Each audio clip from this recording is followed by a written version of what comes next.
Bonjour à tous et à toutes, j'espère que vous allez bien. Aujourd'hui, on va s'intéresser à l'histoire de l'armement médiéval, qui est marquée par la suprématie de la cavalerie, à compter de la bataille d'Andrinople en 378 après Jésus-Christ, où les cavaliers goths battent les cohortes de légions romaines. Cette suprématie s'achève en fin de période par les armes de tir comme les arcs, et l'avènement de la poudre à canon vers le XVIe siècle. Vous voulez en savoir plus? Venez avec moi. L'armement médiéval est essentiellement individuel, jusqu'à ce que l'artillerie devienne vraiment efficace dans le courant du XVe siècle. L'armement collectif se limite à quelques machines de siège en bois, comme le bélier ou les catapultes, que l'on construit au moment de l'emploi et qu'on déconstruit ensuite une fois le château ou la forteresse assiégée, ou lorsqu'on doit lever le camp au plus rapidement pour affronter une bataille ou rentrer chez soi car le siège est impossible. Les Francs combattent à pied et tous participent à la guerre. Les Mérovingiens conservent les mêmes équipements et méthodes de combat. Ils ne portent pas d'armure et sont munis d'armes surtout offensives. Les lances, les épées courtes forgées dans des aciers excellents, des haches à un ou plus rarement à deux tranchants appelés francisques. L'armement franc a longtemps été vu comme l'une des principales causes des succès militaires de ce peuple au haut Moyen-Âge. Parallèlement, l'historiographie moderne a prêté de grandes qualités militaires à Clovis et à certains de ses successeurs, qui surent plus particulièrement agrandir le royaume franc au détriment de leurs voisins.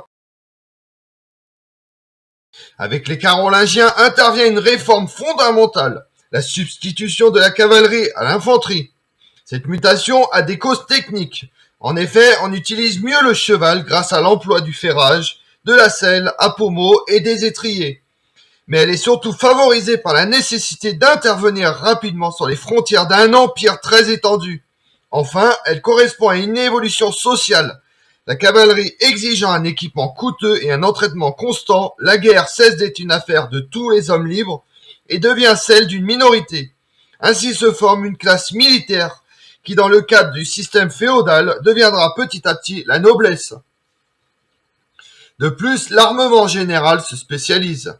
L'épée carolingienne s'allonge et l'alliage dans lequel elle est forgée s'améliore grâce à une évolution constante des techniques servant à l'élaboration de l'acier. Cette épée est connue pour être la meilleure arme de son époque. Plusieurs armes franques entrent dans la légende, dont Durandal, Joyeuse, Excalibur, et des lois strictes en interdisent le commerce à l'étranger pour éviter de la retrouver entre les mains des Vikings en particulier. L'arc s'améliore également à la suite des combats contre les Avars, un peuple des steppes. En fin de période, les Vikings sèment la terreur avec les longues cottes de mailles et leurs épées, mais celles-ci sont copiées sur celles des Carolingiens, quand elles ne sont pas directement importées, d'où les lois en interdisant le commerce. À partir du XIe siècle, la noblesse devient inséparable de la chevalerie. Le chevalier, comme son nom l'indique, combat à cheval. Il est protégé par un armement défensif lourd, le hauberk ou cotte de maille en fer, le aume, casse de fer, généralement conique, le grand bouclier ou écu en bois, souvent bardé de fer. Il pratique une méthode offensive, la charge à la lance, qui a remplacé le javelot et relègue l'épée au rôle d'arme d'appoint. L'âge d'or de la chevalerie est situé au XIIIe siècle, au cours duquel le chevalier armé du hauberk long, des choses de maille et du grand aume a une réelle suprématie sur le champ de bataille. Les textes de l'époque parlent de cavaliers fendant et écrasant la masse de la piétaille, alliés et ennemis, pour aller combattre les autres chevaliers ennemis, seuls considérés comme aptes et nobles à combattre d'autres chevaliers. Les armes d'ast, seules armes de piéton à pouvoir inquiéter un cavalier. Fer tranchant, piquant ou contondant, émanché sur de longues hampes d'au moins la hauteur d'un homme, comme la vougue ou la guisarme, ne se développent qu'à la fin du XIIIe siècle. C'est également au XIIIe siècle que les tournois acquièrent sa forme moderne, composée de plusieurs épreuves, dont la joute à cheval, au cours de laquelle deux chevaliers séparés par une barrière s'affrontent face à face, armés d'une lance généralement dite courtoise, c'est-à-dire émoussée pour éviter de blesser ou de tuer un autre chevalier. Durant la guerre de Cent Ans, la cavalerie subit de grandes défaites devant les archers anglais, à pied, dont les traits abattent aussi bien les hommes que les chevaux. Pour être à l'épreuve des flèches et plus encore des redoutables carreaux d'arbalète, puis plus tard des balles des premières armes à feu. On renforce l'armure qui finit par recouvrir entièrement le corps, c'est l'armure de plate. De même, le cheval est partiellement protégé par un carapaçon. L'armure devient si lourde que le chevalier tombé au sol est incapable de se relever seul sur ses pieds. C'est pourquoi, dans la rivalité entre cuirasse et projectile, c'est ce dernier qui finit par l'emporter. Mais l'infanterie ne devient vraiment la reine des batailles qu'au milieu du XVIe siècle, et la cavalerie demeurera, bien après cette date, l'arme aristocratique par excellence.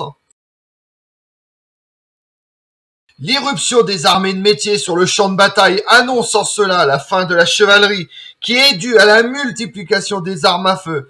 Ainsi, la mort du chevalier Bayard, survenue le 29 avril 1524 à la bataille de Ciessa, près de Milan, indique à quel point le traumatisme fut grand lorsque n'importe quel soldat peut, à l'aide d'une arme à feu, abattre le plus grand guerrier du royaume de France.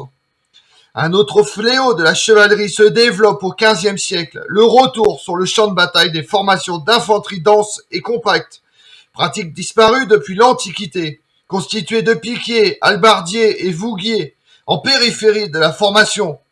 Les Suisses passent maîtres de l'application de cette stratégie et infligent aux cavaliers français, bavarois et surtout bourguignons de sévères défaites, puis laissant la maîtrise des champs de bataille aux invincibles et terribles tertios espagnols. Comme on l'a vu, l'infanterie fut rapidement remplacée par la cavalerie, devenant de plus en plus lourde, laissant sa place à partir du XVIe siècle, de nouveau à l'infanterie, qui devient la reine des champs de bataille, incarnée par les terribles et invincibles tertios espagnols. La cavalerie demeure cependant l'arme de la noblesse. Je vous remercie d'avoir suivi cette vidéo en ma compagnie. Si vous voulez connaître mes autres vidéos, retrouvez-moi sur ma chaîne YouTube Tout sur l'Histoire avec Damien et sur les réseaux sociaux Twitter et Instagram Histoire Damien. Et pensez à liker, commenter et vous abonner. Je vous remercie à tous.